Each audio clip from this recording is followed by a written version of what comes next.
mates. Welcome, chaps, lads, bruvs, LWO members from London. What's cooking? Good looking? Stop that. It is your Smackdown review show for June 30th, the last day of June. Last day of the month is just like a good day to make sure that your Patreon subscription is up to date. I'm just going to mention that for no particular reason at all, but so it's a good date to make sure that your internet from bill is London, paid. How was your live experience? What is June happening? 1st is a fantastic day to reset your router. July 1st is a great day to make sure that MetroNet or Spectrum or AT&T is paid, Kate. Any number of those things. Oh, God. Yeah, you have the worst internet I have ever seen. I am on hotel I have one internet. provider and they suck, okay? I have better internet at a hotel in London at 3 a.m. Somebody says, isn't it 3 a.m. in London? That's dedication. Yes, it is 3 a.m. in London. Sean was doing a live show from the airplane, 30,000 feet in the air. Yeah, but I'm here. I was at the Smackdown show in London. It was a lot of fun.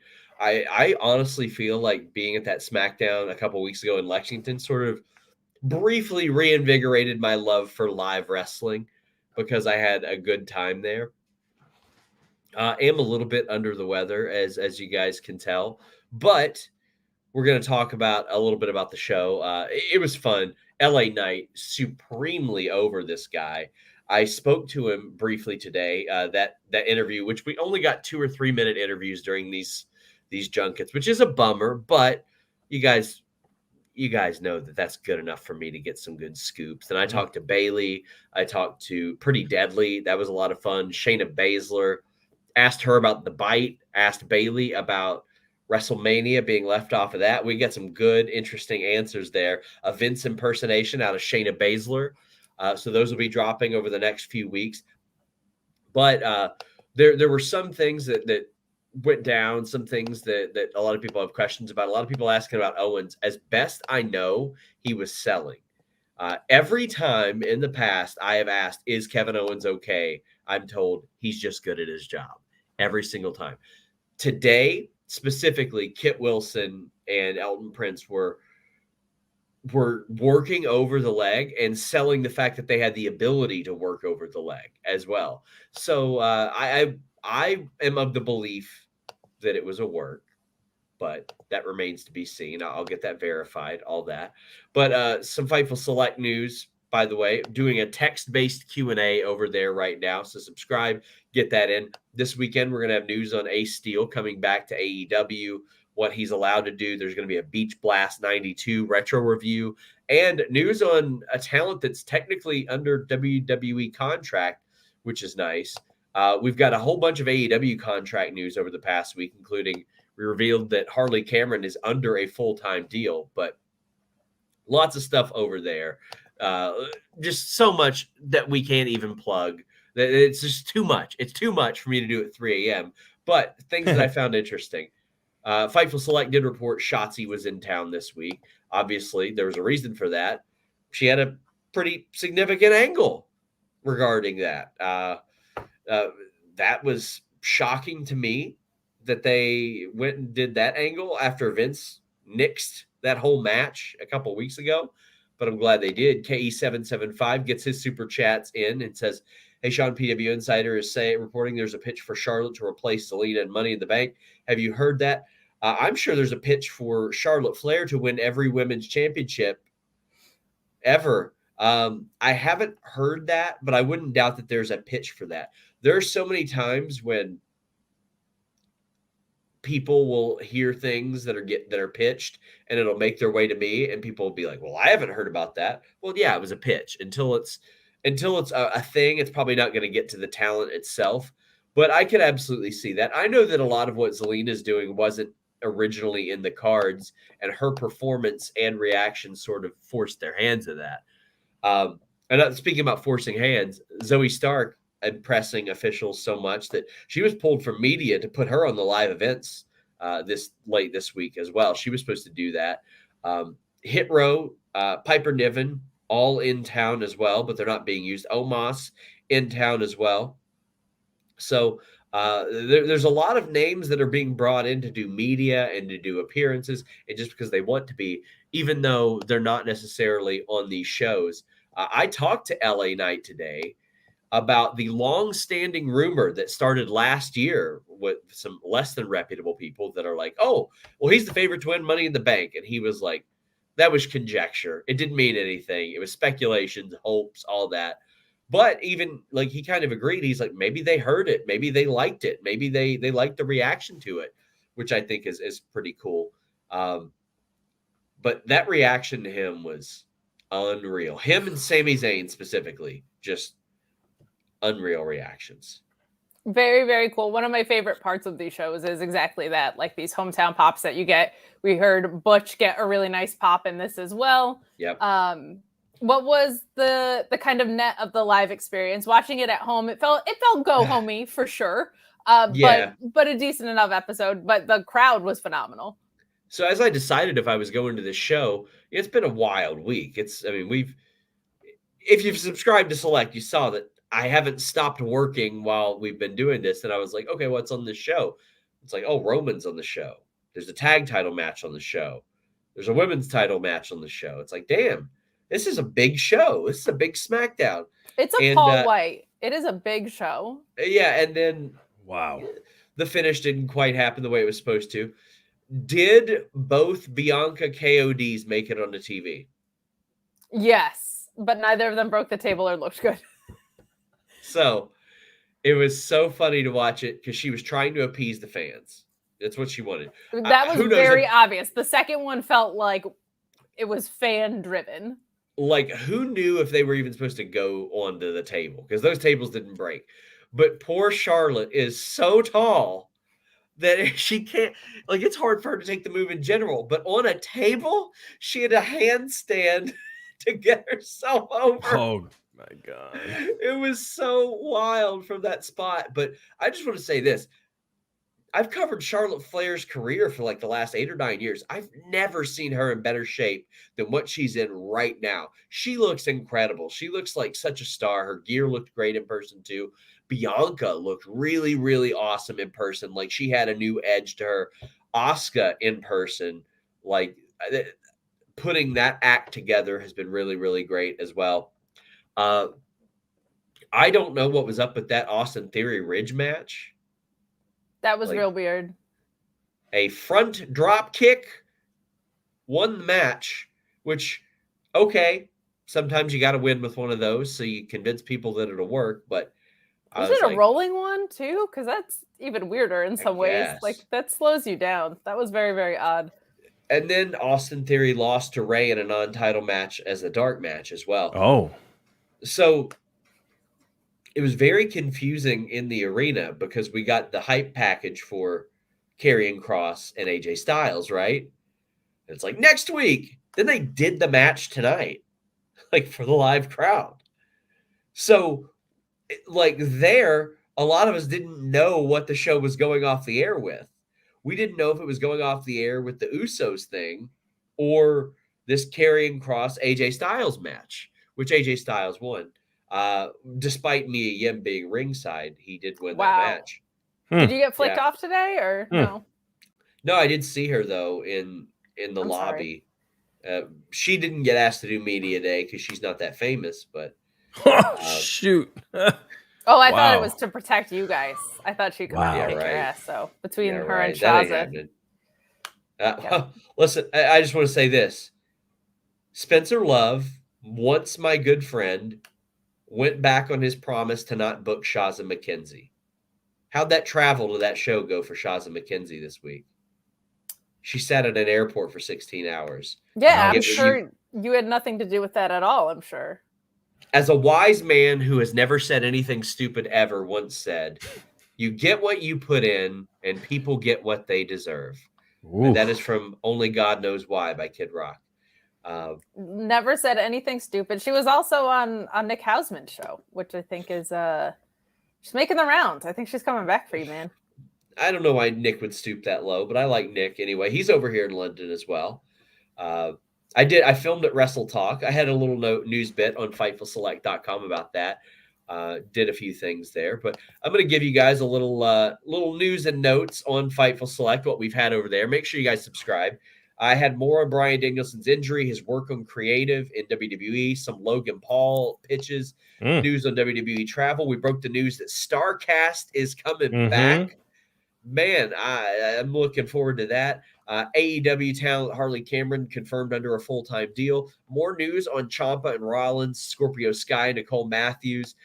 We had the change to Jack Perry's presentation, which ended up being the song as well. We were the first outlet to speak to Fuego del Sol after his AEW deal was announced as coming up. More on how WWE has tried to fence-proof storylines and match bookings. We have PCO news, some news on Braun Breaker, Rick Steiner. We made that a free post due to the nature of it, but WWE, how ecstatic they have been about Judgment Day's performance. We had news on Ospreay, Omega, their condition after their big match as well. Dakota and IYO talking about returns and how they made that work. All that just this week, in addition to so much more on FightfulSelect.com. And we're going to have even more. I'm working on getting comfortable enough to bring those rundowns back. So for those of you asking, those will be back sooner than later. I just haven't felt comfortable with some of the, let's be real, the Vince changes have put a big wrench into those. And I'm like, I don't know how I feel about that. But one thing I wanted to talk about, Darren Drozdov, rest in peace. I know this is going to sound ridiculous, but Droz was legitimately one of my favorite wrestlers at the time. My cousin had got back into wrestling around that time, and he just loved the way that Droz looked. And I was a big Road Warriors guy, and I loved Droz. I loved him. LOD Puke, they were calling him for a little while. I thought he fit it. I thought he looked great. I thought he had a good move set, his big jumping back elbow. He could hit a sit-down power bomb on 300-pound plus guys. He had an NFL background. I thought like he was missing some of the charisma department, but I liked what he did and what he brought there. And it's a shame that what happened to him. And it was a freak accident. It was very unfortunate. D'Lo Brown has lived with that for a long time. And I saw some people tweeting some aberrant stuff to him. He's actually over here in the UK. And I'm glad that he was around good people and fans today. That made me very happy considering the nature of this happening. But Draw has gone way, way too soon. I think in a different world, he and Albert could have made a really, really fun tag team as well. But they never really got off the ground, unfortunately. And that sucks. Did you mention the whole LOD 2000 thing as well? He was in there? Yeah, right? yeah. LOD 2000? He was in there. I love that. Yes. Like still him pushing Hawk off that Titantron was insane. I can't believe that spot. Like we'd never seen anything like that before. Puke. It's great. I love that. And I mean the Beyond the Mat spot is historic. Yeah. He's got a puke. He's got a puke. Anytime one of my friends is doing that in the gym, I do that to them. Like you have to. Yeah. Man. That's so mean. To hear that. I don't like to hear it. He's got a puke. Also, you all didn't see this on the air. Wade Barrett got a great pop for his return. That was cool. Beautiful. I think I have convinced Santos Escobar to do LWO Lexington World Order shirts. That's very important. He should absolutely do those. Brawling Brutes got a really big pop on the screen. Dakota Kai still featured in Damage Control's entrance. Lots of cool stuff there. It's very impressive to see how quickly they put up and take down the Grayson Waller effect. But man, when Logan Paul did the exit stage right and they were rushing him out of there, holy crap, man. All eyes were on him. Everybody in our section was trying to like get autographs, pictures, everything like that. It was very impressive to see. I mean, nothing as pathetic as showing up at his hotel with 4 empty bottles of Prime trying to get him to sign. But no, I can't imagine how embarrassing something like that would be. That's real. My gosh. You have to be a real loser to do something like that. Yeah. You do. I can't imagine anybody doing that. That would be awful. God. But Yeah, people are weird. People are weird. That's how I felt when I heard it. Yeah. That's so pathetic. He's got to puke. He's got to puke. Prime is good, though. I can't lie. They don't sponsor us, but it's a pretty tasty product. I'll give them that. There's a lot of it in the UK. Oh, yeah? Big Prime place. Also, so I've noticed they don't put salt on everything. Mm-hmm. So I've been training for an undisclosed thing of late, and I've limited myself to like 1 or 2 cheat snacks, cheat meals. Not this week. Every night I'm trying to do candy. Everyone, they've got Skittles without shells on them here. Yeah. What? Yeah, they're called Chewies. I'm gonna try them soon. Did you have the sticky toffee? Sean, pudding? is this your first time out there, Sean? Yeah, my first time. Okay, so you notice if you go to like a bodega out there, they have all the American food. They have it in a section with warning signs on it. It's crazy. Yeah, So, all the American food. I'm in a really nice hotel, but there's this really, really like tight, small bodega right next to us. You can tell they got this property a long time ago and they ain't going anywhere. And of all the places on the street, it's the best place, except their sodas aren't cold at all. And they're cooler. I don't know what it does, but I can't find my Monster Energy anywhere, the type that I drink. So I've been getting vanilla Coke Zero, and like that, you can't find that where I live in this specific bottle. Like the serving sizes are so much smaller. Yes. It's like there are so many different things that you can get here that you can't get in the States. It's good. And for one, a good internet connection. Damn, Kate, what is happening right now? Is it because there's too many streams on in your computer? Hello, Kate? Kate? What website are you using right now, Kate? It's brutal. Because I'll tell you I'll come what back. Kate Keep needs. talking. Kate needs the fastest VPN. Yes. I'm traveling a lot, and when you travel, you got to protect your data. You got to protect your privacy online. NordVPN.com/Fightful allows me to do that, allows me to browse safely and securely. When you go to an airport, when you go to an arena, a restaurant, a hotel, you're usually connecting to that unsecured Wi-Fi, which leaves you susceptible to having your data stolen, any number of things taken from your private connection or what should be your private connection.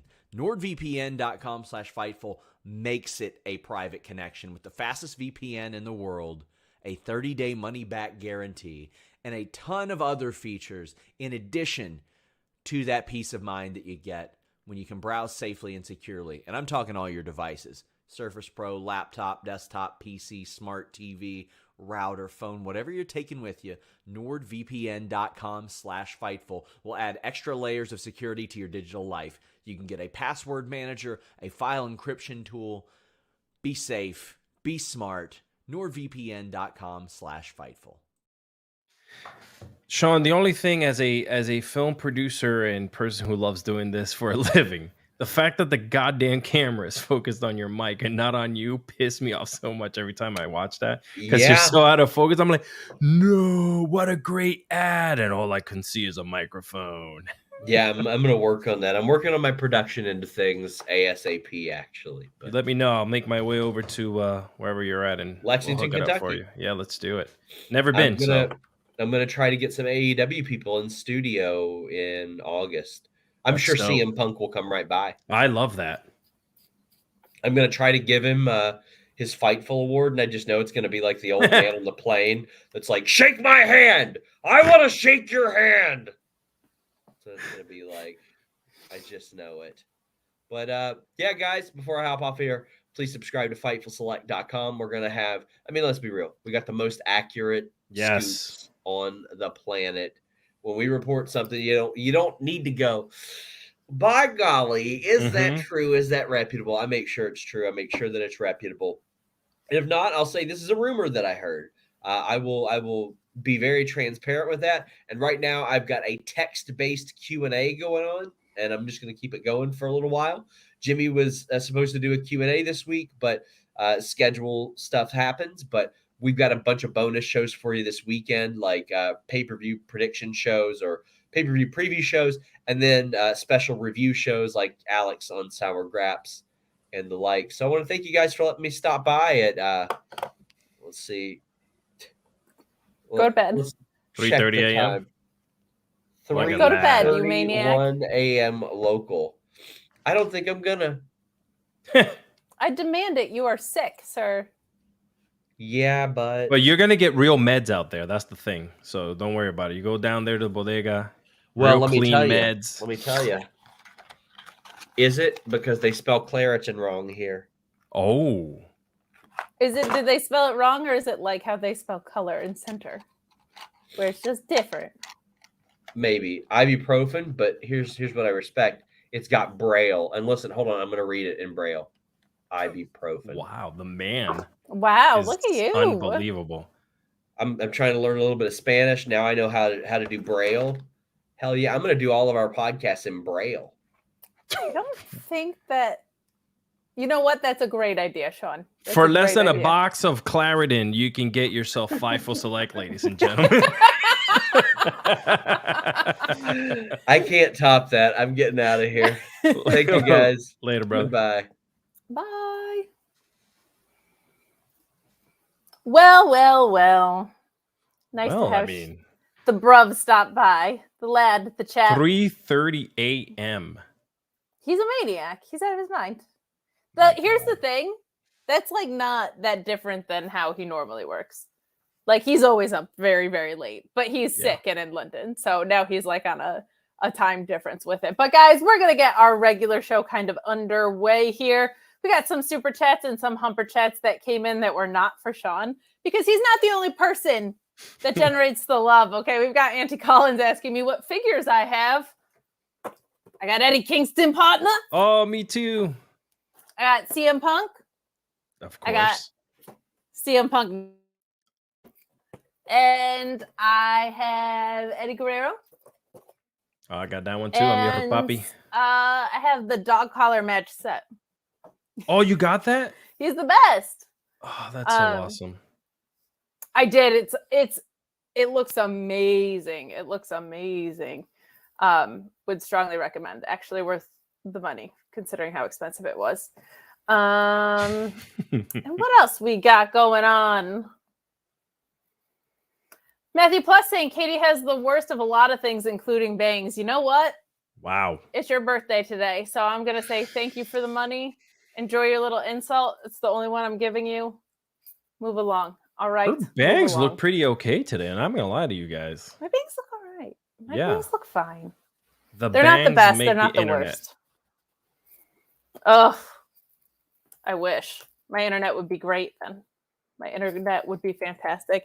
Guys, weird start to the show because of my internet and Sean joining, but we are going to do kind of the traditional reminder. Get in your super chats, get in your humper chats, leave a thumbs up on this video. You can support us on Twitch at twitch.tv/FightfulGaming. Sean plugged you everything you could possibly want on Fightful Select, but we will remind you also that Alex Pulowski and I will be live with a Money in the Bank alternative review to the one that is behind the paywall. If you like to get sour, we'll see what tomorrow brings, but we'll be having a lot of fun back there as well. Lots of added value back there. Not only do you get all the scoops in the game, but that text Q&A, you get continuation shows, you get retro reviews. Sean does his figure hauls from time to time. A lot of added value. Stuff coming out every day over there on Fightful Select. So subscribe for $5. And also a reminder to subscribe to this YouTube channel. We're creeping up toward 100,000, and Sean is kind of proactively doing a little bit more with that. There's going to be actual content that is for subscribers only. So before it hasn't really been that. So we are working on building out more value for our free platforms too. But nothing beats Fightful Select, and nothing beats my co-host Alex Cardoza. How you doing, Alex? I'm doing excellent. Poor Sean. We started off the show with a little sniffle, but ended it with a little happy moment there, right. You know? Yeah. But Smackdown wasn't bad today. It wasn't the best, but it wasn't also that bad. The crowd had fun. That's all that we care about. People having a good time. It was a very go home show. Homey. it just was like there wasn't a ton of in-ring action on it. Like all the angles are going to be wrapping up tomorrow, not today, right? So I didn't have expectations that were that high. I'm just having one of those days/weeks where I'm like, I'm just so in love with wrestling. I don't even care. It's just like a weird It's thing. beautiful. Like, It's a beautiful time right now. I keep on I just saying love that. wrestling. I've got all these like Fujimari matches that people have been giving me to watch. I'm going to watch them this weekend. Yoshinari matches that I'm going to be watching too. I'm excited. Love this. This is fun. But we are going to stick in WWE world. As Sean noted, the passing of Droz as well. For those of you who are less familiar, because his career was on the shorter end, unfortunately, he was a football player and a wrestler with WWE who sustained a career-ending injury on a power bomb of all things, and was quadriplegic for a little bit, but did eventually regain use of a lot of his upper extremities. And he stayed in the business. He wrote columns and spoke about his injury. And he had a lot of medical complications, unfortunately, at the end of his life. So a life cut far too short, a career cut far too short. So we do remember him, and of course everything that he gave to us, most known for like an Attitude Era gimmick. But and you said writer, he definitely wrote. He was McMahon kept him around for a long time when the magazine was out. He wrote on the magazine, I believe, and he also wrote on WWE.com after the magazine disappeared. So he was there for a long time. He contributed for a long time to the industry. So he will most certainly be missed, and just all too young. I think he was only 54. So yeah. And I'll also just remind everybody that it's the last day of Pride Month. Some weird stuff going on in the world. Fightful's for everyone. Wrestling is for everyone. You are safe here. We have the best moderators in the game. Yep. Led by Luis, the GOAT. But let's dive into some Smackdown. We start with our World Tag Team Champions, our undisputed WWE Tag Team Champions, Sami Zayn and Kevin Owens, who beat Pretty Deadly with an F disco ball, as our wonderful moderator Luis points out. This was a perfectly fine match. Kevin Owens is real good at selling injuries. I bought that injury spot hook, line, and sinker. I hope he's all right. But he wins with a stunner to Price, and Sami just with a haluva kick, a hell of a haluva kick on Wilson for the pin to retain. This was the right call, but Pretty Deadly is really good, and they got a nice hometown reaction. It was really nice to see them in the ring. I always pop for that Twin Magic spot because it's so egregious. Like, the only thing matching about them is their gear. They have different color hair. They have different looks about them entirely, but it makes me laugh pretty much every time. I love it, but great to see them in front of their home crowd. And even though they got the loss here, I thought it was a really decent match to start us off. The scary-ish spot that I'm referring to was in the ring. We have Owens hitting a super kick and a cannonball senton to Prince. He looked to head to the top of the rope, but he was selling the leg like he had tweaked it, but he still hit the Swanton bomb. So if he did tweak it, it's probably just a tweak. Sounds like he might just be really damn good at his job and psyched us all out. Good on him. But what did you think of our opening match, Alex? Yeah, it was strong. Pretty Deadly seems to continue growing on me ever since I was smartened up to who they were down at NXT, and I started watching a little bit more NXT. So just to see them, their work is outstanding. It looks flawless. They don't look like they come from NXT, and they just might be a little, scared underneath the bright lights. Yeah, for sure. They came over from the UK side too. Yes. So like even in developmental, they're not like baby faces coming through, not like face heel baby faces. I mean, young guys coming up the ranks. Sure. They have that experience about them. So even though they went through NXT right there, the cohesion makes a little bit more sense. Sure. Yeah. I like the matches. I like what's going on right now with the, trying to build the tag team division, but I want to see a little, see where this is going to go. I want to see some actual, let's really put some thought into like the division with Sami and KO and see what they're going to be doing with these belts. Like, these poor guys are running around with 4 belts right now. Let's give them something pretty to wear, Pretty Deadly, that is. Hey. Wouldn't be mad about that, but I do wonder if they're more likely to split the belts. I could see that happen. Oh yeah, you think? Yeah, I could for the tag divisions because both brands, okay, like could benefit from that, and they probably don't want to work both programs all the time. Oh, true. Yeah. So I could see it. Probably not in the immediate future, but I could see that eventually. And I'll tell you where you'll probably hear that first is on Fightful Select, the best $5 in the biz. I'm just saying. Less than Clarendon. That's the new Less move. than a box of Clarendon. I love it. I absolutely love it. But we, after the match, have the Brawling Brutes interrupting Adam Pearce, who's being interviewed. We get a contendership match for Ridge Holland and Austin Theory. This was weird from the live perspective, and it was kind of weird from the tape perspective. Mostly what Sean was alluding to before with the finish. I did not like it. That rolling drop kick just didn't feel impactful enough to be a finishing move. Like, it doesn't quite work. I feel like it's a great move to add some punishment and set up a finisher. And he has a perfectly fine drop kick, but it ain't one of those drop kicks where you're like, that guy's done. There are people who have those drop kicks out there, and Austin Theory's isn't one of them. And it's a perfectly suitable drop kick. There's nothing wrong with it, but it's not like a world ender of a drop kick. Didn't love the finish there. I don't know what we're doing with this Austin Theory reign. I don't know if Sheamus is going to dethrone him. I think if LA Knight doesn't win the Money in the Bank briefcase, he's a face whether they book him to be one or not. Like, the way that the crowd is behind him dethroning Austin Theory and doing some really good work in the mid card, I wouldn't hate, assuming he's not winning Money in the Bank. Also in this match, Santos Escobar, I think, could be a really good contender for that U.S. title. I think that could be very fun, having an LWO member carrying around a U.S. title. There's a lot of fun to be had with that. And he's just an absolutely phenomenal wrestler. So this Austin Theory stuff has not really clicked in fully for me for the entirety of the reign, and definitely not of late. What did you think of what we got kind of set up here? Yeah, like you mentioned off the top, it's just it felt finagle, whatever you want to call it. Finicky. Yeah, I just mixed two goddamn words together. Sorry, I like guys. it. I'm Puerto Rican. I just like to make up things.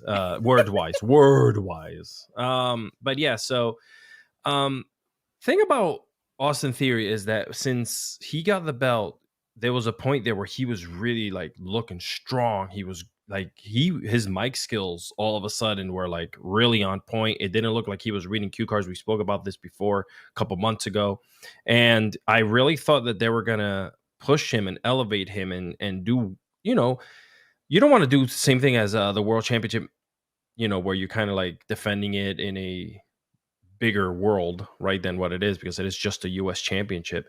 But I was expecting a little bit more out of this. And I told you this a while ago. It was starting to feel flat. It was starting to feel a little boring. I don't know why he was defending it or why he wasn't.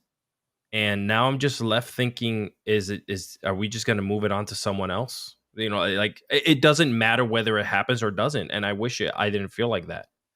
Yeah, it feels like they put a lot of equity in him, and him losing it isn't going to have a tremendous payoff, which is what kind of, like, just for me as a measure, I put into that. Like, if you put a ton into a title reign, the person you lose it to, that should transfer almost. And that's how you kind of build on these legacies. I don't know if that's happened. Now, there's a lot of instances where you use belts to make the wrestler. I don't think that quite got accomplished either. No. I think it was kind of doomed from the start. When you cash in on a lower title during an open challenge, you look inherently dumb, and it's a lot to recover from. And then John Cena annihilates you on the mic. And here we have piped in boos. And everybody in this arena was giving insane reactions all night, and they're still piping in boos. Like, that makes me a little bit nervous. And for all things, we get Sheamus running down after this post-break attack that we have. And it's like, well, if he's not going to get booed against Sheamus in the UK, who's he going to get booed against? Like, so it does unfortunately feel like they have to go back to the drawing board with him. I don't know if he goes back up with the Way, if he rejoins forces there. I don't know if that's the move. I feel like Gargano and Ciampa should be kind of like, DIY should reunite. They should have their thing. I don't think Austin Theory needs to be back in that picture. I feel like they kind of have to advance past it. But unfortunately for him, it just hasn't felt like it's clicked into anything that has felt like title run. I feel bad for him, because I think what would it have been if maybe he was the Intercontinental Champion? And then I just still don't see it. I still see it being just falling flat. And then what's after that? They're not going to elevate him to the world title or to the, the Universal Undisputed underwhelming belt, whatever they want to call it now. But yeah, I feel bad because he could be a really good talent. I think somewhere someone is just maybe it was the golden egg thing. I don't know.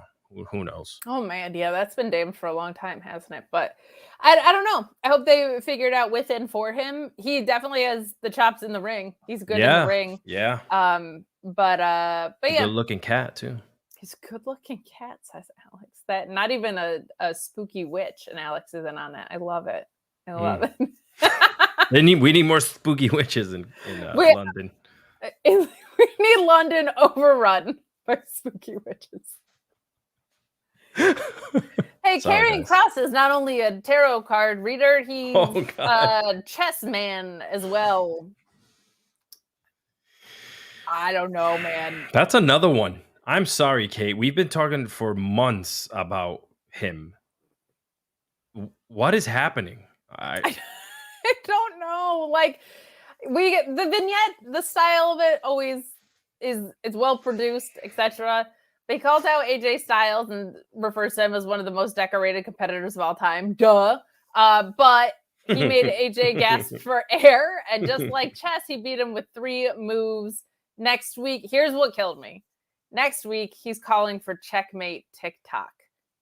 No, we can't do that. You cannot call for checkmate TikTok. You cannot have tarot, a ticking clock, a hot, spooky, witchy wife, and a chess metaphor all in one picture. It's too crowded for like a minute-long vignette. It's too much. I don't know, man. This did not work for me. It bums me out. Because it's the creative that I don't like. And I have I've got some iffy things with him, like from a ring perspective, but like I saw this man on the indies. He was just out there kicking people's asses and taking names, and it was great. I was more on him in NXT than I am now. I didn't love the fact that he disemboweled the whole roster in the process, much in the same way that I don't love that Roman disemboweled the whole roster in the main, especially during COVID, because that was just such a weird time. Right. But I don't know, man. It feels like there are people that they added for roster depth. I think Karrion Kross was someone Triple H intended on bringing back as a top player in the game, and it just has not clicked at all. And I think we said this before when we were kind of getting removed out of the pandemic, there was still people being let go, and then as things started ramping up, AEW started getting some people, and they were looking to really get their hands on people out there, and WWE started ramping up and creating contracts for people. And I feel like he was one that he was like, all right, I need him back. He's my guy. And by he, I mean Triple H. And it's no secret, Freddie has spoken about it on the podcast. He was going to be Freddie's first wrestling champion on his federation. I said federation. Yes. Federation. Oh, and, man, you just named his fed though when he started. Yes. So it's a shame that a person with that type of talent and caliber has just been being a creeper behind the weeds, just looking for wrestlers to read tarot cards to and hug them until they choke out and fall asleep. And initially, I had liked the tarot card thing because it tied the presentation of him and Scarlett together. Like, that was always my complaint, and it was definitely Pulaski's complaint of, like, what is badass motorcycle guy and hot witchy wife doing in the same picture? Like, it didn't connect, but the tarot card stuff kind of brought them into the same world. And then we got the clock, and we've got this chess metaphor. I don't know, but what I do know is that later in this episode, AJ accepts the challenge. I think you could expect some shenanigans from Mia Yim, Michin, who Sean Ross Sapp is very scared of. I know he'll deny it, but there's one good thing about Karrion Kross, and the man knows his witches. He does know his witches. That is the one constant with him, and I applaud him for that. I have not heard a single person be like, you know what the problem with this presentation is? That gal is not attractive enough. It's all about the witchy mood. Dear Lord, what a bombshell. And a presence about her. Like, not only is she beautiful she commands to look the at, room. but she really does have she seems very confident in who she is. I don't feel like everything witchy that's style around it has clicked in. But we're gonna tie all the bloodline stuff together at the end as we usually do. So what we will do is go ahead and move right along. I think Luis is screaming at me on the chat. Oh no, what did he say? He said Alex Cardoza. Yes, I'm sorry. Sorry. I apologize, guys. Don't apologize. I love the witches. You do. Witches. I love when you guys tweet me when witches show up on screen, and Kate is always the leader in that charge. So I'm always there. Thanks, Kate. I appreciate you. At some point, I just become everybody's little sister in the hosting or co-hosting role. I've realized this I about love myself. it. Nobody more than Reg, but like I just poke the bear with that dude all the time. I just tell him everything is cinema. And then Bray Wyatt is the greatest. And it's just so easy to get under his skin. But I knew a wrestler named Bray Wyatt. Sad. I hope he's okay. Me too. I hope he's okay. Speaking of okay, this match was okay. We have Bayley with her Money in the Bank spot on the line, defeating Shotzi. This ends via chicanery, as one might expect. Io putting Bayley's foot on the ropes to stop a pin, but Shotzi attacking Io, which lets Bayley hit the eye rake. One of my favorite underutilized heel moves. MJF uses it a lot really well. Bayley's used it a lot really well of recent, especially. But she hits the rose plant for the win. A common trend that I don't love is there's a lot of women's matches that have felt more like angles than matches, if that makes sense. Like Asuka and Charlotte are two of the best women's wrestlers in the world that have had some of the best matches that in women's wrestling against each other. And they had a mess of a match. Like I have not seen them ever be out of lockstep. And that whole match felt very off, probably because it was overwrought with the Bianca distractions. But like this, all of the damage control stuff, like I get setting up angles. It's wrestling.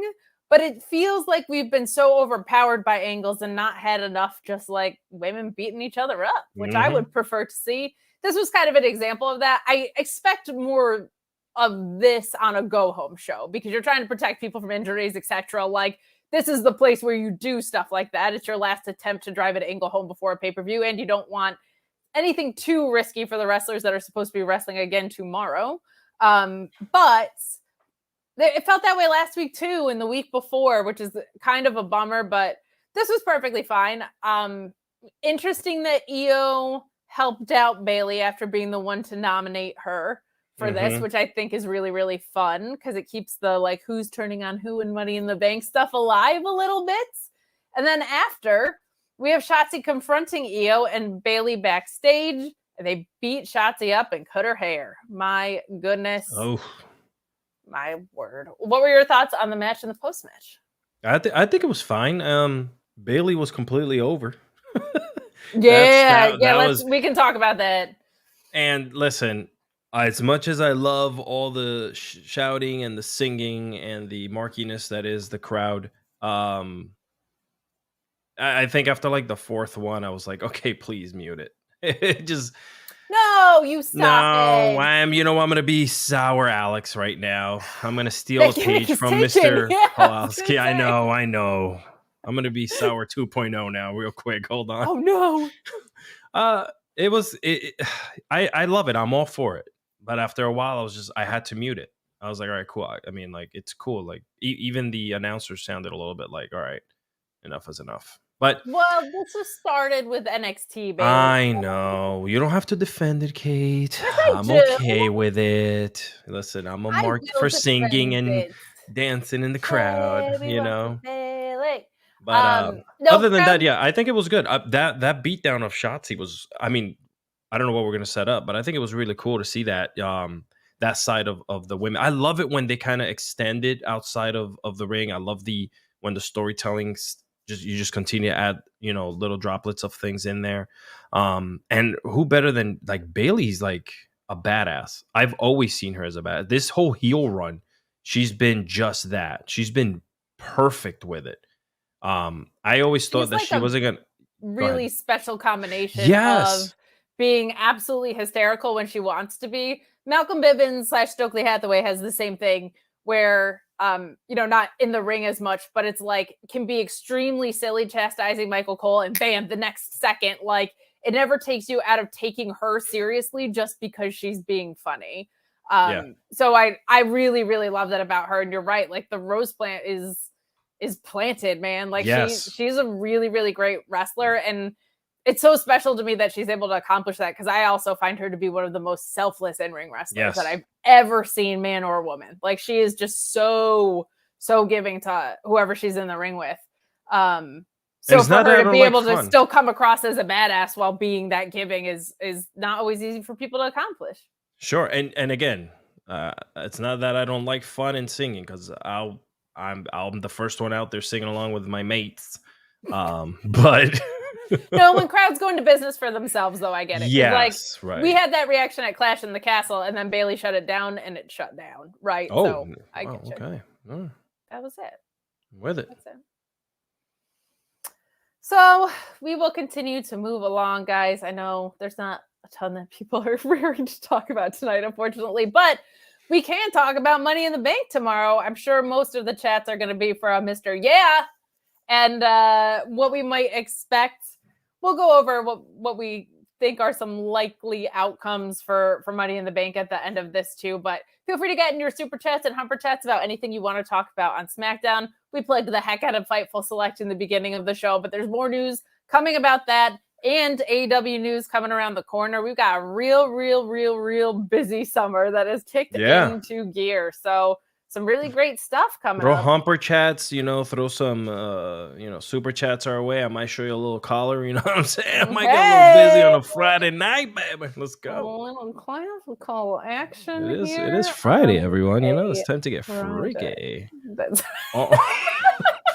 freaky. 4-day weekend. I might it. go crazy, everyone. Let's do it. 4th of July. Let's go.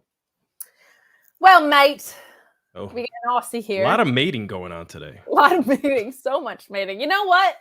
I'm so glad you said that, Alex. Oh, shit. Mating doesn't always come easily to people, all right? Some people have trouble making that mate connection. You know what I mean? Some people, their bruv ain't bruvin', all right?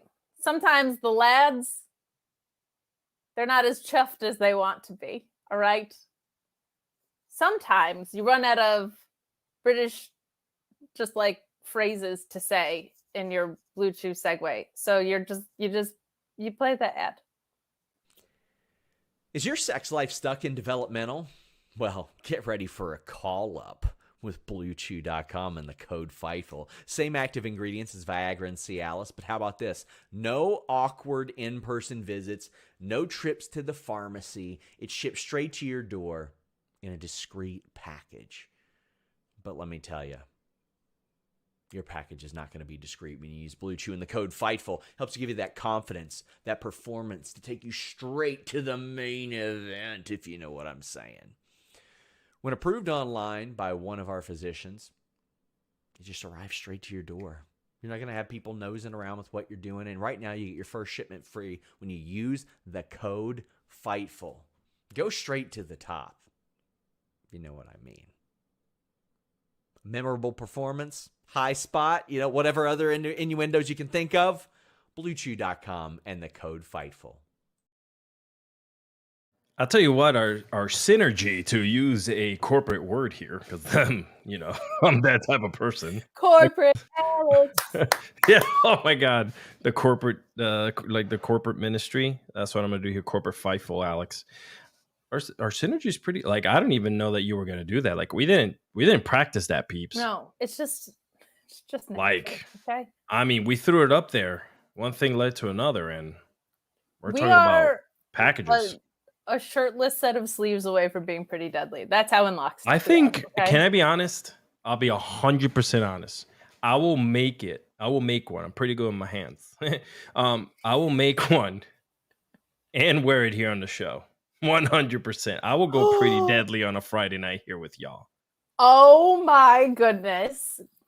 There'll be a super chat gimmick about that. We're gonna make that happen. We are going to make that happen. Me and Kate, we'll do it. We'll do it. We're gonna get it done. Here's something that didn't get it done for me. Guys, I'm a Logan Paul hater, okay? Me I too. am. I went into this closed-minded, and I came out of it closed-minded. I fully admit it. I have no interest in seeing this guy on screen at all, and I thought the segment was not that great from his perspective, and I will explain why with substantive criticism. But if you're like, oh, you're a Logan Paul hater, yeah, I am. I don't like the guy. I don't want to see him on my screen. I fully admit he's extremely athletic in the ring. I don't care. I have no interest in seeing anything beyond him. The 4 times a year that he comes around and is constantly in a title picture bugs the shit out of me when there's people in NXT who should have been champions by now, and Ricochet is just like doing stuff when they feel like it. Like, there are people who deserve that spot way more than him. So I'm a Logan Paul hater, but I also thought this was not that great. I was not a fan of what we got here, but I was a fan of what happened after Logan Paul. So let's get through the bad to get to the good that is around the corner on this. We've got our mate Grayson Waller on the Aussie side of things, and his Between Two Ferns set. I always appreciate. I love that. Got, like, I can't believe you made a reference to that. Oh, wow. It's one of my favorites. Ladies and gentlemen, this show is out of control. The hell was Logan Paul doing with this voice? He was like, yo, I got what it takes. I was like, what are you doing with the delivery of your promo? Never mind the content. I was like, you sound like, I don't know, what I think Slim J from ROH 15 years ago was trying to sound like. Like, I don't understand what this like tough guy cadence was, but holy hell, he seemed like a dork that was trying, like when Eminem came out and all the white boys were trying to be hood. Like, this did not work I wonder if no one backstage actually has, like, I understand that you produce a person. Listen, I'm a producer. I I work with high caliber people. You know what I'm saying? And sometimes it's not intimidation, because I'm not intimidated by anyone. But it is respect for the work that they've done in the past, right? So I don't like overproduce or say things that I know this person. But when it comes to him, someone's not doing something backstage like they're supposed to, because it sounds forced. It sounded weird. It sounded off. I don't know what was happening, but I'm going to let you continue because you know where I stand about this man. So, well, if I wasn't a big enough Logan Paul hater, we've got Alex Pulaski coming on. So we have that for us. But I will tell you what I also did not like about this promo. AKA. You need to be in the middle. In the middle, yeah. Middle. Yes. There are some things that when you're this green at it, isn't going to work. Weird tough guy voice, whatever the hell that was aside, there are things that when you've been doing this for a while, I think you would just naturally know to pivot away from. And I felt like Logan Paul had a big swing and a miss when he went for this. You had a mediocre career for 2 decades and were a manager thing. Because when LA Knight comes out to that reaction, you can't play that card. Like, he was way, way, way too hot to try and call somebody lackluster in that moment. And the manager thing is widely known like a bad idea by Vince, because look at what this guy is doing now. It made him kind of look like an idiot more than his opponent. I'm sure that's what he was scripted to say, but someone who is a little more experienced, I think, is able to pivot off of that a little bit better. I thought he looked real dumb in this, but LA Knight kind of saved it by being like, are you deaf? Loved that from him. Absolutely adored that. The crowd reaction was absolutely incredible. It was on par with the people that are actual UK talent being there. And I just thought it was great. And I also like what Santos Escobar had, except for this London World Order shirt, which what the Stop hell? it. Stop it. I said this on Twitter. We have one damn thing and you took it away from us. One thing. And you took it away from us. I mean, they were in, where were they? The Raging Cajun Dome last week. They should have been the Louisiana World Order last week. Oh, like they're really anytime they're in any place that starts with an L, just co-opt it. It'll be fun. You'll sell a few shirts. Yeah, Sean said he's pushing for the Lexington World Order when he was with us at the top of the show. That's like 3 L places in a week. In 3 weeks, we should definitely, every time they do a SmackDown, it should be in an L place. I agree wholeheartedly. But I liked what Escobar had to say with this. I hate that they put him in this match because it's an absolutely handcuffed situation, but he said that Logan Paul might want the briefcase and that LA Knight might think he's already won, but that he needs it. And I like that because it kind of feels the most true. Like of anybody in the match, Santos Escobar would be the one who needs it the most to get to where he needs to go for a championship match. And then we get Pete Dunne, I'm not calling him the B word, coming down to the ring ready to beat ass. I will say overall, outside of the Logan Paul stuff, this was better than most of these segments go, in my opinion. Like, I hate these revolving door segments, but this one was pretty good because I feel like all of the guys in there made sense of what they had to do. But I don't know, man. This Logan Paul stuff, not for me. Not for me. How you doing, Pulowski? I'm gonna let Alex talk because I can see it. I literally just wanted to come on and do, hey Bayley, ooh. I want to know, if you be my girl, hey. And I just wanted to do that like softly in the background for the entire show for the rest of it. But I'm not going to do that to Alex because I know he hates it. Corporate Alex does not like that.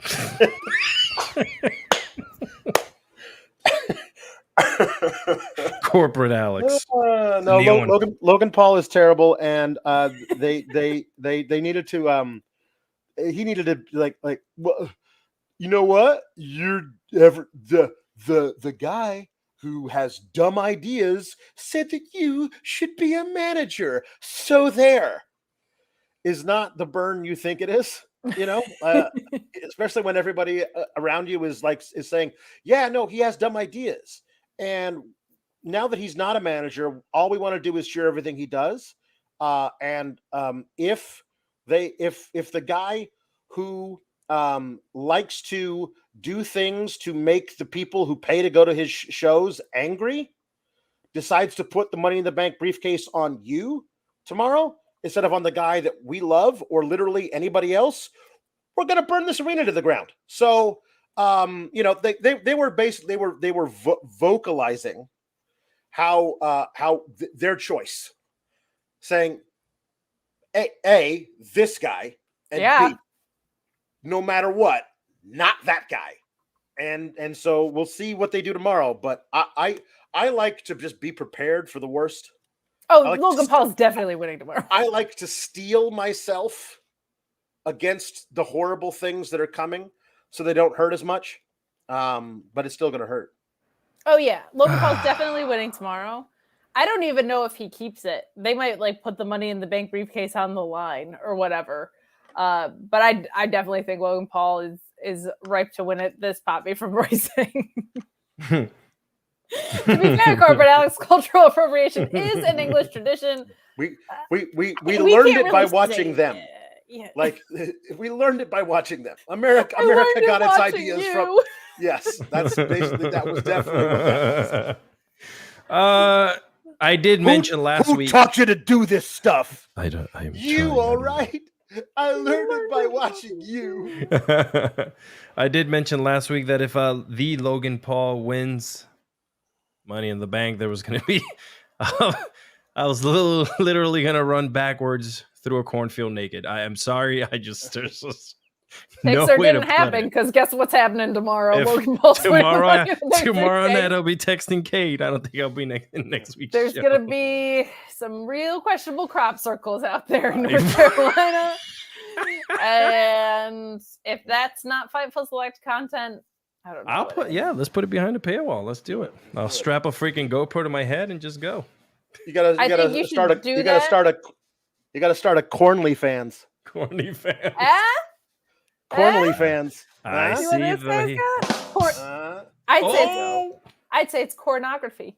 Huh? Oh, look Is at there that. something there? Is that a thing? We're gonna find it, and it's gonna be great. I already played my Bluechew ad, unfortunately, but Alex, is there anything that you wanted to sing to us in the meantime? Hey, hey, Bayley. I want to know if you'll be my girl. Hey. It just doesn't stop. I still hear it in the arena. I want to know if you'll be my girl. Hey, hey, Bayley. Ooh. I want to know if you'll be my girl. I'm a hugger. Hey. Oh, wow. Hey, Bayley. I went blue. That's it. If you'll be my girl. And if you need to go blue, bluechew.com code Fightful for all of your cornfield needs. Look at that guy. You Huh? will. Look at that fella. Well, all right, we're going to move along to some super chats and humper chats because everyone in the chat is like, let me talk to you about LA Knight. Do not send any super chats with those specific lyrics. I will cry a little bit on screen. Don't do that. Do not do that. Don't do that. Alex Pulaski won't sing to you if that's the case. Yeah, just request that song in different voices and we'll see who can sing it the best. Anthony Velasquez saying LA Knight is by far the only right choice to win Money in the Bank, but knowing this company, they will probably give it to Logan Paul. Logan Paul is showing up with that briefcase on every media appearance he can possibly do, and he will be back around with that briefcase 3 times a year. Vicky L saying, Kate, my daughter and I sending you cash for the LP hate. I'm a Logan Paul hater. I'm a Jeff Jarrett hater. I'm a hater. I could stand Jeff Jarrett. This guy is just, oh man, I'm sorry. I'm just going to stop because we'll just have an entire show talking about someone who takes a spot. I had to cover Rick. I'm not going to continue going because there's stuff that's happening in my island. Right, but I had to cover Ric Flair's last match. Oh, okay. Sorry. Okay, then I apologize. No, you're okay. You're good. You're good. Anthony Velasquez said, I'm a Logan Paul hater as well and not ashamed of it. I'm not ashamed of it. If you're going to be a hater, be a proud one. You know what I mean? Word. That's what we do. That's what we do. But we get a match out of this. This match was entirely to give Pete Dunne a hometown pop, which I'm actually entirely here for. I have no problem with that. But we get Butch defeating Santos Escobar and LA Knight. Escobar kicks Butch, but flies into an elbow from him. We get the bitter end from Butch to end things. I'm sorry, my notes say Butch because he's Pete Dunne, especially when he's B word. Especially when he's in his hometown. He's definitely Pete Dunne in his hometown. But it was very nice to see him get this reaction. But what blew me away was these LA Knight reactions continued. It felt like LA Knight was in front of his home crowd. I feel bad because I feel like Santos Escobar has been kind of handicapped by this, but I also think there's a lot of things in store for the LWO, the London World Order, the Lexington World Order, the Louisiana World Order coming down the pike. There's a lot of things they could do with Ray. There's a lot of things that they could do with him in the mid card. Him versus Austin Theory would be a perfectly suitable program, etc. So I'm hoping we just like kind of clear this hump because LA Knight's a face, guys. I don't know what to tell you, but this man is getting these reactions and he's supposed to be a heel. They got to stop having him put his foot on the ropes for roll-ups and stuff. This guy is a face. So I think he's the potential to be the very best. I cheat and I do bad things and you love it. Guy since Eddie Guerrero. He has the potential to be that much that beloved where it doesn't matter that he does all these things. We love him so much that we're willing to look the other way. And sometimes we actually kind of like that he does it. He has the potential to be that. I don't know if they're actually going to go that route, but I think all you got to do is just take away the putting the feet on the ropes. And he's a wonderful tweener. Like when The Rock would come out and like dust all the heels on the mic and that, but he said whatever he wanted to. He was saying heel stuff, but he was saying it to guys we didn't like. That's the kind of guy that LA Knight is primed to be. I agree. I'm here for it. I don't know what it is. I at this point, I don't know what to believe, what's true, what isn't, who's talking smack, if it's because they're old, if it's because they're not too, I don't know what it is anymore. How do you have someone that the crowd essentially is just telling you, do the right thing and just give it to us? You know, I don't understand. And then you talk about people putting their finger on the pulse and missing completely. I don't know. Then you wonder why people get into arguments with me because I speak up for like places like AEW that does give you what you want. I'm known as a mark and a dick because we've seen some swings and misses there, right? Like, what is Hobbs 100% like correct. It is on both brands, but to your point, WWE seems to more proactively block people that are this white hot. Yes. Like, they didn't learn from Daniel Bryan. They didn't learn from CM Punk in the pipe Von Mara. Like, they continually, because they have a more, I'd say, formulaic way of booking things. I got my complaints about Dynamite. I would love for them to set up a match that is not a backstage interview and do something creative and freshen up the playbook. But they have to stifle baby faces. Like, it's just in everything that they do. It's been in their DNA for a really long time because they love giving heels the upper hand, and they don't switch things up beyond, let's just beat down a baby face. Look at Cody Rhodes, the Adversity King, right? He's going to lose to Dominic Mysterio this weekend. Like, they just don't freshen things up in a way that is creatively satisfying for me as a viewer, where it just feels like they keep running the same play every single time. So, well, we know who's going to show up tomorrow night during that match. We do. And they're going to ride that lawnmower straight to the ring. I don't know, whatever he wants to ride this time, and flip the ring over. So we all know what's going to happen. The worst kept secret ever. We've got some more chats coming in. Thank you so much for the support. Vicky L saying cash for Katalex. Love all three of you. Fightful number one. Thank you. We love you. Yes. We are number one. This. Every day is Fightful Day.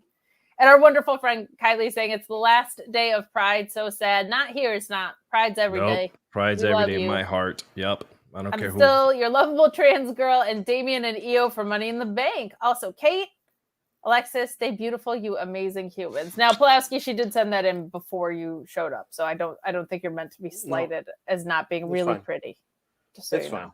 He's sexy. I'm okay with it. I like him.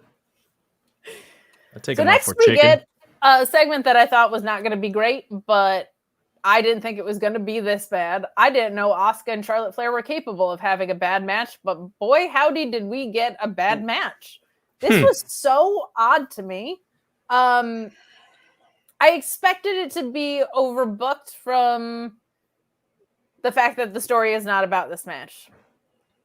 There were like just botches in this and some weird, just real misses from an in-ring perspective that is rare for either of these women, much less the two of them together. This was a mess from front to start, unfortunately. Like, I was looking forward to it being a semblance of a match, and we really didn't get anything. I did not like this. I like the story that's being built with Charlotte and Bianca. I don't like that Asuka feels like the third most important woman in this picture at all. I don't like that both women's title holders feel like side pieces to their own freaking stories. It's driving me mad, I tell you. But this ends via disqualification. Was it DQ or no contest? I can't remember. No contest? When Bianca... I think they called it a no contest. They called it a no contest, right? Okay, my notes literally say two things, so apologies.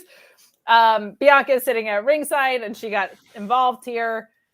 She took out Asuka and Charlotte after. Just some weird stuff in this. We get Charlotte climbing to the ropes and hitting a moonsault to the floor and just missing.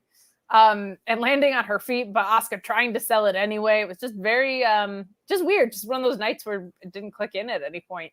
But they move towards Bianca, and Charlotte starts laying in chops, but Asuka avoids a big boot, which is meant for Bianca. Asuka with a kick and gets dropped on the apron by Charlotte, because why sell? And Bianca Belair has jumped the barricade and attacks Asuka. Then there's post-match, which is also not great. There are 2 KODs on a table, and it doesn't break either time. She hits one on Charlotte, and then the crowd's kind of egging it on, so she hits one on Asuka too. That felt very like encouraged by the crowd, so I was glad Bianca leaned into it because I think she could tell something was a little bit not working with what was going on out there. So I give her a lot of credit for that. But 2 KODs on that table, not breaking is rough. And as Sean said earlier, Charlotte's body is just so long. She was trying to like do a handstand to go down in the KOD, and this whole thing was just a mess. Even the parts that were just in ring with Charlotte and Asuka, which again, I didn't know they were capable of putting on a not great match.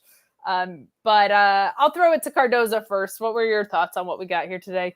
Mess. Yeah, Plain and simple. It was messy. It felt like we just took a plate of spaghetti, threw it up in the air, and said, "Hey, let this bitch land wherever it's gonna go."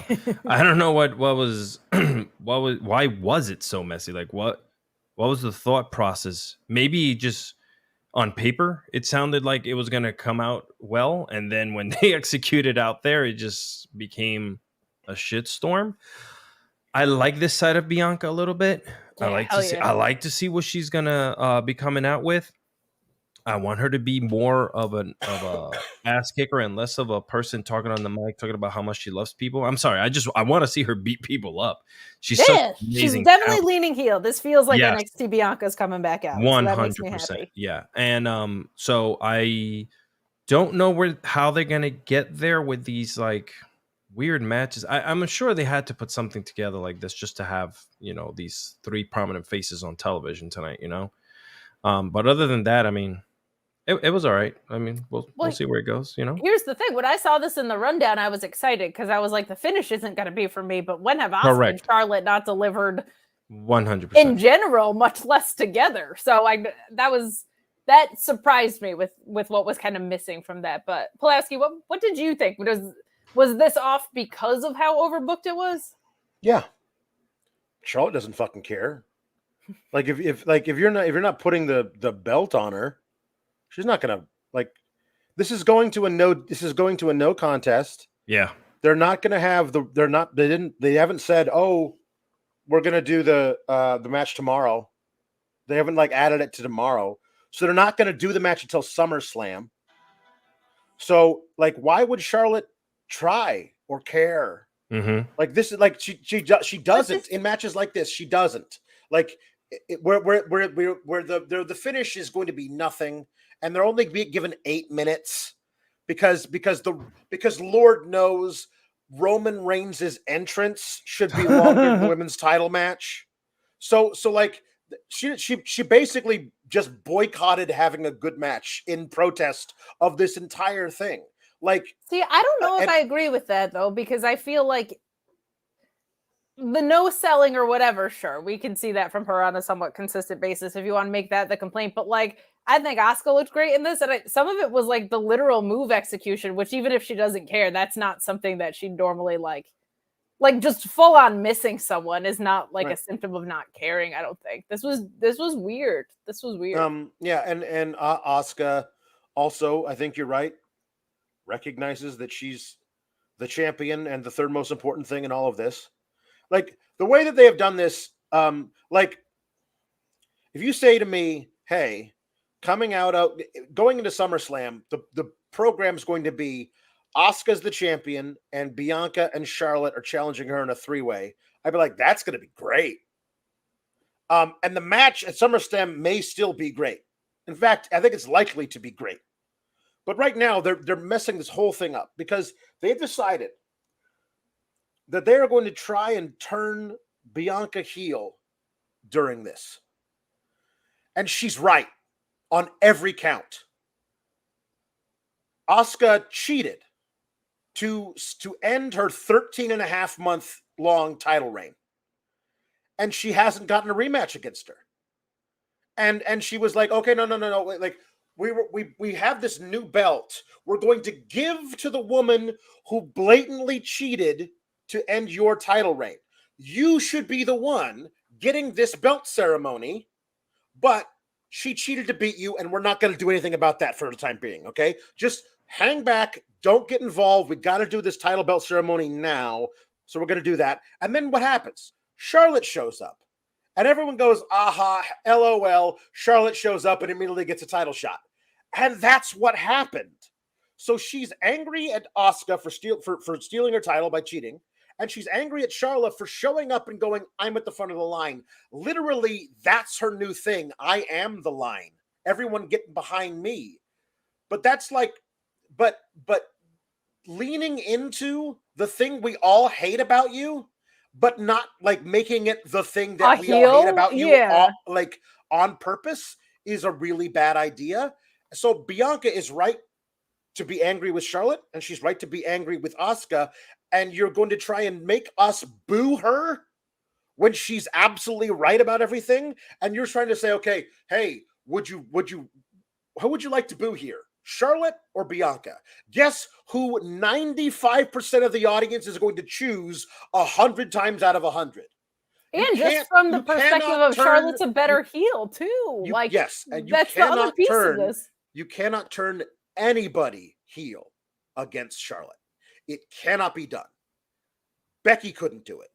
No, they couldn't do it. They somehow they were like, let's turn Becky heel because everyone loves Charlotte so much. And then Becky, people were like, no, we will not play along with your terrible you people promo they wrote for you. We will not play along with that. And they lucked out of that into the greatest year-plus run of any female competitor they've had in years, of Becky Lynch becoming the man. That was not the plan. They were going to make her into some also-ran heel. You cannot do that with Bianca. Not after you've turned her into Super Cena and you think you can turn her heel on just anybody.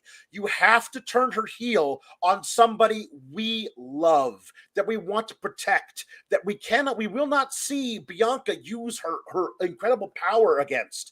The only way you can do this is if you somehow build Liv Morgan into what she was at this time last year.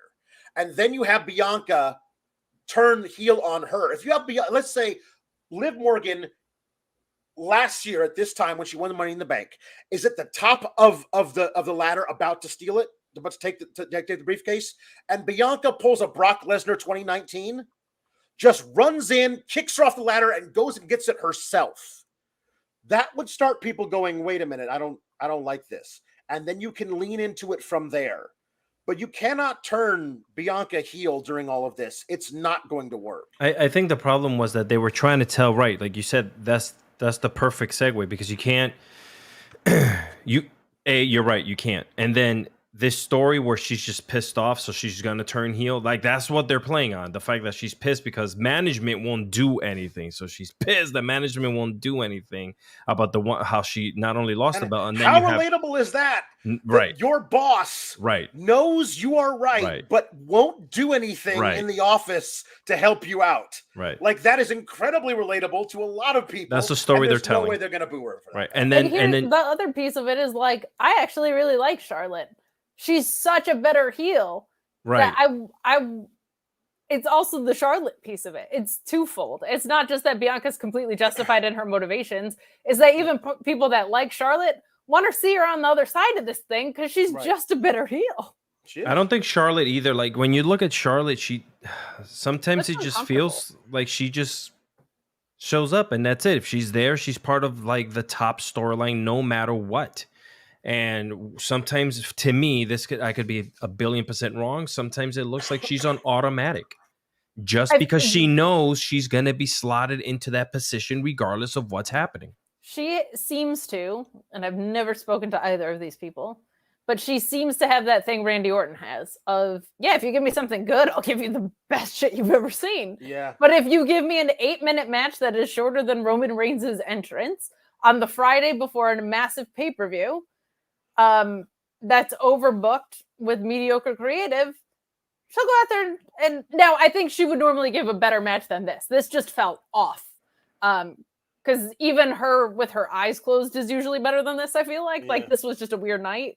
But you're right, Alex, in that it feels like she's scared. Like what she did with Rhea Ripley at WrestleMania was unbelievable. Yes, right. Because they went out there and tore the house down, right? So I hear you. But the most important chat that we've gotten all night, Vicky L saying Alexis gets cash for his crowd singing counseling. I am so happy. It's not what you can do for me, it's what I can do for you. Corporate Alex. Corporate Alex.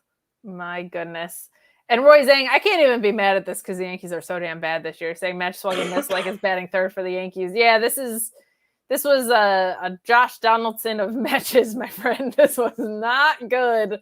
And I wish I could be angry at your chat, but I can't. Luis just always doing things to pop me. God bless him. The headline of this is weekly long-ass Bloodline recap / Bloodline drama part 69. I don't think he's been keeping track of the other 68 parts, but he knows my commitment to the 69 bit, and God bless I him. love that for you, Kate, so much. Thank you. You do commit too. to that 69 because God bless you. Because nice. Always. Nice. This is pretty Yeah. well done, though. It is getting a little redundant in that I'm like, can we go a week without the Usos super kicking someone? But I really liked one specific thing that they did in this, and I will call it out, but we get Roman coming out saying that he's the one, he's the only one, which coincidentally is also a lyric from a Justin Bieber song, and that distracted me for a good, 5 minutes. But I loved a few things here. The first being him saying that he will give the Usos an infinite amount of chances as long as they come out, acknowledge him, and apologize, and they can all move forward. He's getting desperate. I love that. This guy is trying to maintain his posture, but knows he needs the Usos. So he's going to give them an infinite amount of chances, not because they're family, but because he needs them. I adore it, adore it, adore it. The Usos have had enough of this shit, all right? They are past acknowledging or apologizing. It's about consequences for your actions. Family is talking, and what happens when Roman loses? Roman hasn't been pinned in 3 years, but tomorrow night, they're pinning him in that ring. This match has to end with Jey Uso putting his shoulders to the mat 100%. Oof. Tomorrow, they go to war at Money in the Bank, and when Roman loses, he's the only one out. I adore them pivoting to the idea that they want Solo to be the tribal chief. This is such an interesting layer to me because Jay's saying, I don't even want that position, but we'll give it to Solo. And there's a million ways they can go with that. Solo could be the next tribal chief and the Usos could be the Usos. Jay could be doing that to manipulate Solo into coming over to his side. We could see Solo turn on Roman tomorrow because he's looking at strength and numbers. Fantastic little detail that adds dimension upon dimension to this story. I loved it. It had absolutely no need to be this long, but the meat and potatoes of this was some really good stuff to go home on. Of course, there's a brawl after this. Why wouldn't there be? Yeah. It's a go-home episode of wrestling television. It's a Bloodline episode of wrestling television. You put both of those in a pot. We're going home with the melee, but I thought this was a blast. Pulowski, what did you think? It's fine. I mean, it's like as you said, it's they do occasionally stuff like whatever it was 3 weeks ago, 2 weeks ago, where they have this awesome bit of life that gets breathed into this thing, where where Jay runs down this whole thing to Jimmy, then ends up with, okay, you're out and I'm out too, surprises everybody, kicks Roman. It's an awesome moment. And then last week, Roman's on the show, so it doesn't count. Because if Roman's not on the show, it doesn't count. They don't do anything if Roman's not on the show. And then this week, it's like you're basically just treading water. We knew what we were getting 2 weeks ago when they super kicked Roman and had the brawl with Solo. And they were like, we've decided to break away from the Bloodline. We knew because they started saying immediately, Civil War, Bloodline versus, and they've done nothing since then to change any of it. We're at the same point going into Money in the Bank that we were coming out of that great segment 2 weeks ago. And this is the problem I have with WWE storytelling. They don't know what to do in the little sub chapters. They don't know how to tell those stories, so they just do nothing. And then we just move on. That's kind of a thing that they do. When the Usos interrupted Solo during his match last week and they ended up kicking him. Okay, well, great. Basically the same thing he did last week. So, they don't really do anything. And tomorrow, the match between them is going to be great. And depending on who wins, you might see some movement of more story. But if they're going to hold off on the inevitable Jay versus Roman thing until, if they're not going to do it at SummerSlam, then they're not going to do it for a long time, because that ain't happening at a B pay-per-view. So they're going to wait on a long time Rumble to or do Mania, that. Rumble, maybe. That's now you can you stretch out this story where we all know we're getting Jay versus Roman, and hopefully Jay's the guy to beat Roman. How do you stretch that out over 6 months? You guys are bad at telling stories. So occasionally there'll be some good moments in there, some good segments, but they're going to be 4 of them over 6 months. And we just got to hope the rest of them aren't bad. Yeah, my thing that makes me nervous is if they don't throw the title on Jay at SummerSlam.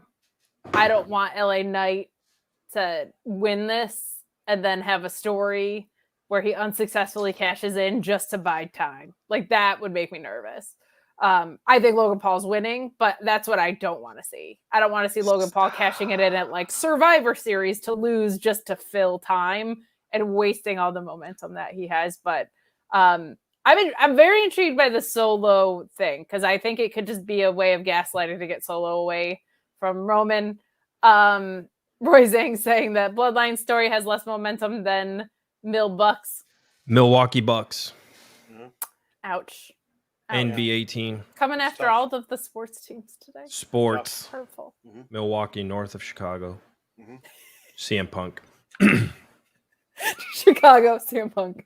Just words, Chicago words. Just words. Cardozo, what did you think of our go home segment here? I don't know what the hell they're doing. I think Roman's winning tomorrow, so don't be surprised. This is Money in the Bank. It's just Money in the Bank. Why would they have Roman losing Money in the Bank? Well, he's not getting pinned, that's for sure. But correct. Solo might get pinned, but I think the Usos are losing this. Yeah, the Usos are losing in this. This is going to continue so that you can get that one-on-one, because it's just not right to have it like this in a 4-way, right? So you're going to have that one-on-one. Like you said, later on in SummerSlam. You need something big for SummerSlam. It's the biggest party of the summer, from what I hear. So, why not extend the Civil War? I think you guys are extra sour. I thought this was good. No, you can't. You can't. Oh, man. He's definitely going to win it. You can't. This is Roman's time right now. It depends. I think if Jay is beating him at SummerSlam, Jay pins him in this. If they drag it out, who knows? But I like the Solo wrinkle a lot, because it at least plants that seed of doubt that is so often lacking. That what if Solo turns on him? The story going into their one-on-one match is Jimmy being kayfabe taken out. Right. Yes. And Solo walking out on Roman on the go home show. Yeah. And Paul Heyman not being there as well. And it's just Jay and it's just Roman. And that's it. One-on-one. We don't have our brothers. That's it. And that's the story. And during that, can Roman beat the guy who he started this whole thing against 3 years ago, one-on-one with nobody helping him? But I don't know if they'll actually do it. Or, hear me out, or Rikishi comes out, right?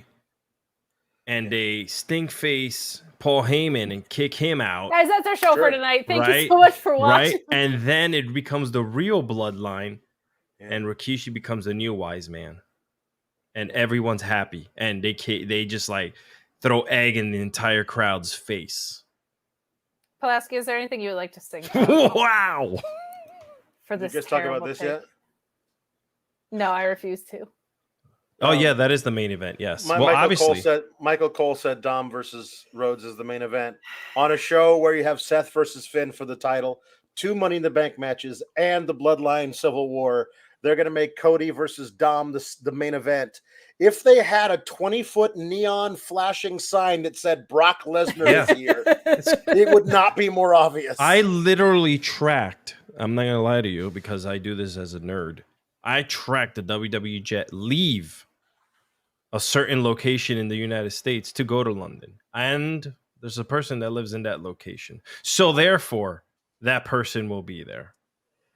WWE is now advertising a triple main event: Dominic and versus Cody, Bloodline Civil War. I'm assuming right. the other. Are they really doing that for real? You're not making that up? That's what Luis is typing to me right It's now. They that's changed right. it? All right, It fine. seems to me that they're trying to top whatever Tony Khan was doing with a double main event over there. They're No, gonna they have do a this crap all triple. the time. No, They- I yeah, know. they I was did just this- kidding, guys. God. Well, I hate it. That's why I say it. No, I it's- know. You can't have a triple main event. You That's could. not It's a main event. You know that came down from the man up top, who's Always. zooming in. I hate it. I hate it so much. But I'll give you a quick Rampage rundown. Ooh, Since we are on during Rampage now. ROH World title match, you had Claudio versus Commander. That ended in a really fun way. I'm not going to spoil it for y'all. You had Spears and Blade. You had QT and Johnny TV with Matt Hart versus Matt Hardy and Cassidy. You had Ethan Page doing things that I'm not going to say because I don't want to spoil it for you. Segment from Yuta Wheeler and Hikaru Shida and Taya Valkyrie in what was probably a blast of a match, I'm going to assume. But you can catch that rundown on the Collision Post Show now. We've got a lot going on tomorrow, ladies and gents. You've got your Collision Post Show with the wonderful Iridian Cresta Star and Rick Cucino, who saw on the Dynamite Post Show with Mr. Pulowski this Wednesday. You got me and Alex behind the paywall on Fightful Select with your alternate Money in the Bank Post Show. And you've got your main channel one as well. hell of Busy a wrestling weekend, weekend. baby. That's what I want to see. It has not stopped since last Sunday. Right. Let's keep it going. My God, yeah. Nothing like a good train My of wrestling. goodness gracious. But So guys, let's just keep have it a going, safe man. and wonderful wrestling weekend.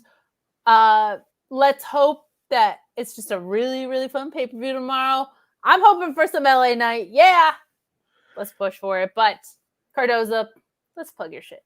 Yes, ma'am. Thank you so much for letting me talk. Corporate Alex here now. Please follow me on the Instagram at Alexis Cardoza. I'm only 40 away from 10,000. So if you lovely people here that are on the interwebs would like to follow me on there on the Instagram, Are you showing clavicle? I will show you a little something. If I get to 10,000, I will Bikini pics. I will gladly show you a little something. Running naked through the cornfield pictures, That is people. that. If please don't let that happen. So you can follow me on there, and then the link in bio will take you to every other project I do here in the Northern American Hemisphere. Fantastic. And Pulaski, I don't want you to really plug anything, but is there anything you wanted to sing to the people before you left? Well, I wanted to say that if you were going to watch the Rampage main event, you should watch it while on a second screen watching my Fightful Select show, where I did commentary for the main event as Linda. And when they did most of the main event in picture-in-picture, Linda just reviewed the commercials. Let's go. So that was a lot of fun, and I think that's something we're going to be doing from now on because that turned out to be good. But also, I wanted to say, hey, AKA, Ooh. I want to know, Man, let's if go. you'll be my podcast hosts. Yeah. Forever. Gotta give the applauses to this beautiful AKA team. That's right. Guys, enjoy your loaded wrestling weekend. Whatever you decide to watch this weekend, enjoy it. We will see you on the next one. Subscribe to Fightful Select to catch me and Pulowski tomorrow covering your Money in the Bank pay-per-view. We're out of here.